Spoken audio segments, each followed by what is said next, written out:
नमस्कार, आप देख रहे हैं केकेडी न्यूज में आपके साथ रुक करेंगे इस वक्त की कुछ खास खबरों की तरफ। कर्नाटक में किसान नेता राकेश टिकैत की सुरक्षा में बड़ी चूक का मामला सामने आया है। सोमवार को बेंगलुरु में राकेश टिकैत पर कुछ लोगों ने हमला कर दिया। पहले टिकैत पर माइक से हमला किया गया, इसके बाद दूसरे शख्स ने उन पर स्याही फेंक दी। बताया जा रहा है कि टिकैत पर हमला करने वाले लोग स्थानीय किसान नेता के चंद्रशेखर के समर्थक थे। इसके बाद राकेश टिकैत के समर्थकों ने हमला करने वाले और स्याही फेंकने वाले शख्स को पकड़ लिया। पूरा मामला जानने के लिए देखें हमारी एक खास रिपोर्ट।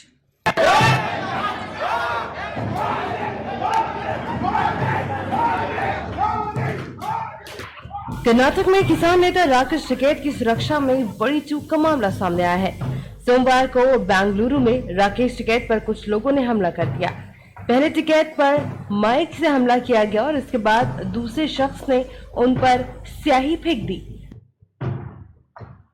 बताया जा रहा है कि टिकैत पर हमला करने वाले लोग स्थानीय किसान नेता के चंद्रशेखर के समर्थक थे और इसके बाद राकेश टिकैत के समर्थकों ने हमला करने वाले और स्याही फेंकने वाले शख्स को पकड़ लिया।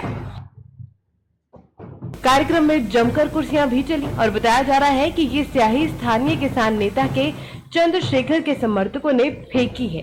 दरअसल यहाँ स्थानीय मीडिया ने हाल ही में चंद्रशेखर को लेकर स्टिंग किया था और इस वीडियो में चंद्रशेखर ने बस स्ट्राइक में बदले पैसे की मांग की थी।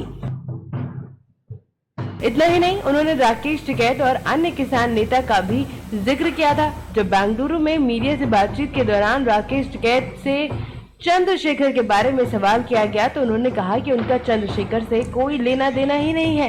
राकेश टिकैत ने कहा चंद्रशेखर फ्रॉड है और उसके बाद अचानक से चंद्रशेखर के समर्थकों में से एक ने राकेश टिकैत पर स्याही फेंक दी। इससे राकेश टिकैत के कार्यक्रम में मौजूद समर्थक भड़क गए। उन्होंने स्याही फेंकने वाले शख्स को पकड़ लिया और उसके बाद चंद्रशेखर के समर्थक और राकेश टिकैत के समर्थक आपस में भिड़ गए। दोनों पक्षों में जमकर मार पिटाई हुई और कुर्सियां चली और इसके बाद कार्यक्रम में जमकर हंगामा और नारेबाजी भी हुई। उधर राकेश टिकैत ने कर्नाटक पुलिस पर सवाल उठाए हैं। फिलहाल राकेश टिकैत के साथ बदसलूकी करने वाले कुछ लोगों को वहां मौजूद पुलिस ने तत्काल हिरासत में ले लिया है और आगे की कार्यवाही की जा रही है।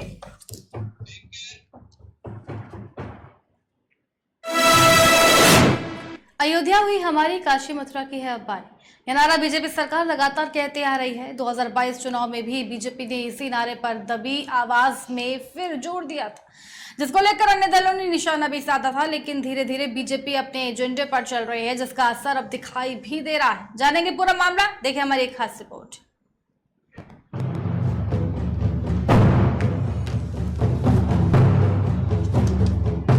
अयोध्या हुई हमारी, अब काशी मथुरा की है बारी। ये नारा बीजेपी सरकार लगातार कहती आ रही है और 2022 चुनाव में भी बीजेपी ने इसी नारे पर दबी आवाज में जोर दिया था, जिसे लेकर अन्य दलों ने निशाना भी साधा।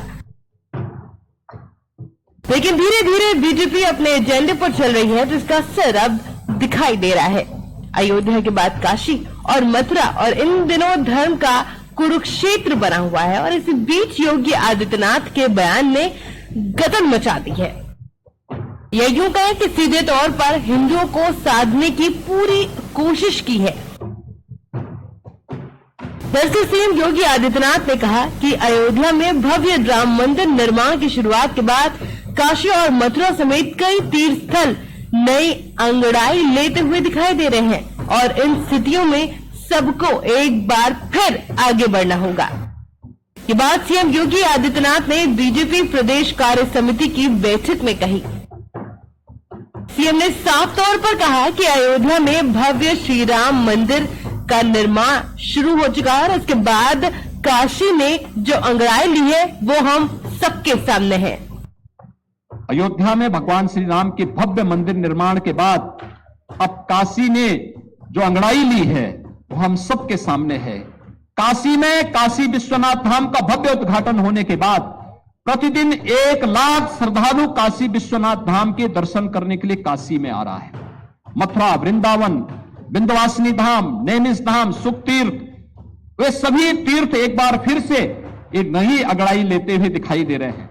सीएम योगी आदित्यनाथ के बयान के क्या मायने हैं, हम आपको वो भी बता देते हैं।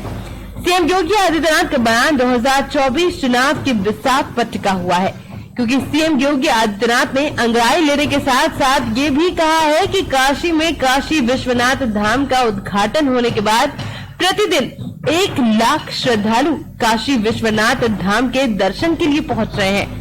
काशी प्रधानमंत्री नरेंद्र मोदी के दृष्टिकोण के अनुरूप अपने नाम को सार्थक कर रही है और मथुरा, वृंदावन, विंध्यवासिनी धाम, नैमिष धाम सभी तीर्थ एक बार फिर से नई अंगड़ाई लेते हुए दिखाई दे रहे हैं और इन स्थितियों में हम सबको एक बार फिर आगे बढ़ना होगा। मतलब साफ है कि बीजेपी का जो लक्ष्य है उस पर अभी से फोकस किया जा रहा है। इतना ही नहीं, सीएम योगी आदित्यनाथ ने एक बात और कही है। उन्होंने कहा है कि ये पहली बार हुआ है कि सड़कों पर नमाज नहीं हुई। आपने देखा होगा जो अनावश्यक शोरगुल था उससे कैसे मुक्ति मिल गई। उन्होंने दावा किया कि नए भारत का नया उत्तर प्रदेश तैयार है, जो मजबूती के साथ देश और दुनिया के सामने प्रस्तुत है। रमजान के महीने में अलविदा की नमाज के दिन सड़कों पर नमाज न होना, यह उत्तर प्रदेश के अंदर पहली बार संभव हो पाया है कि सड़कों पर नमाज नहीं होगी। नमाज के लिए स्थान जो उनका इबादत गाह है, मस्जिद है, ईदगाह है, वहीं पर धार्मिक कार्यक्रम या मजहबी कार्यक्रम हो पाएंगे, सड़कों पर नहीं होंगे। बहरहाल इन दिनों चल रहे सियासी धर्म युद्ध के बीच मुख्यमंत्री योगी आदित्यनाथ ने हिंदुओं के पवित्र स्थलों की ओर पूरी तरह से सहमति जता दी है और इसके साथ ही बीजेपी कार्यकर्ताओं को अभी से 2024 के लोकसभा चुनाव की तैयारी के लिए प्रेरित करने को भी कह दिया है। उन्होंने ये भी कहा है कि अगले चुनाव की भावभूमि हमें अभी से तैयार करनी होगी और एक बार फिर से लोकसभा की 75 सीटें जीतने का लक्ष्य लेकर आगे बढ़ना है। साल 2024 के लोकसभा चुनाव में प्रधानमंत्री नरेंद्र मोदी के नेतृत्व में एक बार फिर से ये साबित करना है, इसलिए 75 लोकसभा सीटों का लक्ष्य लेकर अभी से आगे बढ़ना होगा। अब 2024 चुनाव को लेकर बिसात अभी से बिछने लग गई है और बीजेपी ने तो अपना एजेंडा क्लियर कर लिया है। आगे आने वाले दिनों में क्या कुछ और होता है, इस पर सबकी नजरें रहेंगी।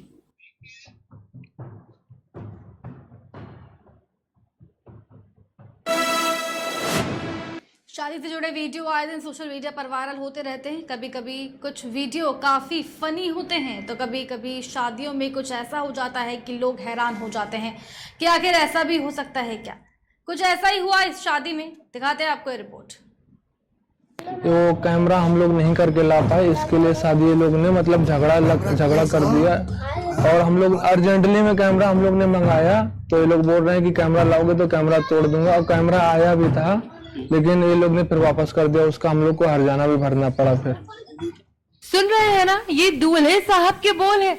इनका कसूर सिर्फ इतना था कि ये अपने ही बारात में फोटोग्राफर नहीं ले गए। फिर क्या था जो हुआ वो आपको बताते हैं। लड़का हो या लड़की, सभी को अपनी शादी को लेकर अलग अलग अरमान होते हैं। लड़कियां शादियों को लेकर काफी ज्यादा सपने देखती हैं। सज सज्जा, जयमाल, भावरे और विदाई तक को यादगार बनाने के अरमान संजोती हैं। अपनी शादी के पलों को यादगार बनाने का अरमान पूरा ना होता दिखे तो दुल्हन की उम्मीदें टूट जाती हैं। कुछ ऐसे ही नजारा कानपुर देहात में देखने को मिला, जहां अरमान पूरे ना होते देखकर दुल्हन रूठ गई और शादी से इनकार कर दिया। मामला पुलिस तक पहुंच गया। फिर पूरी रात मान मनोवर और पंचायत के बाद दूल्हा समेत बारात बिन दुल्हन बैरंग लौट गई। आपको बता दें, कानपुर देहात में एक शादी समारोह में दूल्हा अपने साथ फोटोग्राफर लेकर नहीं आया था तो दुल्हन ने बारात ही वापस कर दी। शादी कार्यक्रम के बीच दुल्हन को जब पता चला कि बारात में फोटोग्राफर नहीं आया है तो दुल्हन नाराज हो गई और वो मंडप से उठकर पड़ोस में अपनी सहेली के घर चली गई। इसके बाद पूरी रात दुल्हन को मनाने की कोशिशें होती रही, लेकिन दुल्हन नहीं मानी। इसके बाद बारात बिन दुल्हन के ही वापस लौट गई। कानपुर देहात के मंगलपुर थाना क्षेत्र के एक गांव की लड़की की शादी भोगनीपुर थाना क्षेत्र डुबकी गांव निवासी अरुण कुमार के साथ जनवरी 2022 में तय हुई थी। शादी से पहले गोद भराई, तिलक सहित सभी रस्में रीति रिवाज के साथ राजी खुशी से हुई। रविवार को दूल्हा बारात लेकर पहुंचा तो उसका द्वारचार स्वागत सत्कार हुआ और इसके बाद दूल्हा मंडप में पहुंच गया। मंडप पर दुल्हन आई तो उसने अपने इस यादगार पल पर जब कोई फोटोग्राफर वीडियो कैमरा में नहीं देखा तो वो मंडप से उतरकर पड़ोस में अपनी सहेली के घर चली गई। दुल्हन को दूल्हे के साथ दोनों पक्षों के लोगों ने मनाने की कोशिश की, लेकिन वो नहीं मानी। दुल्हन ने ये कहकर शादी से मना कर दिया कि जिसको अपनी शादी की कोई फिक्र ही नहीं है वो जिंदगी भर मेरा ख्याल कैसे रख पाएगा।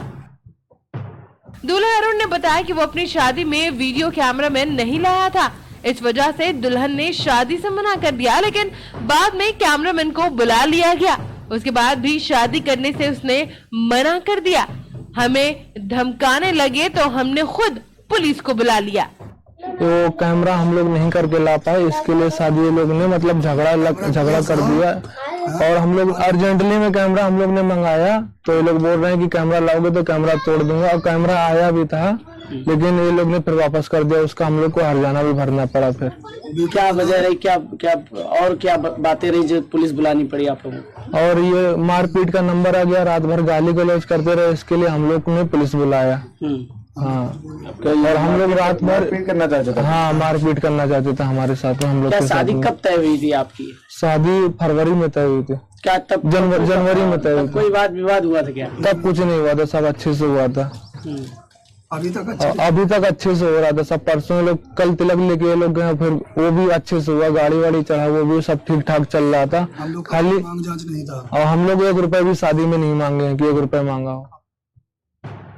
बहरहाल पुलिस के आने के बाद दोनों पक्षों के बीच लेन देन का समझौता हो चुका है और बिन दुल्हन की बारात लौट गई है।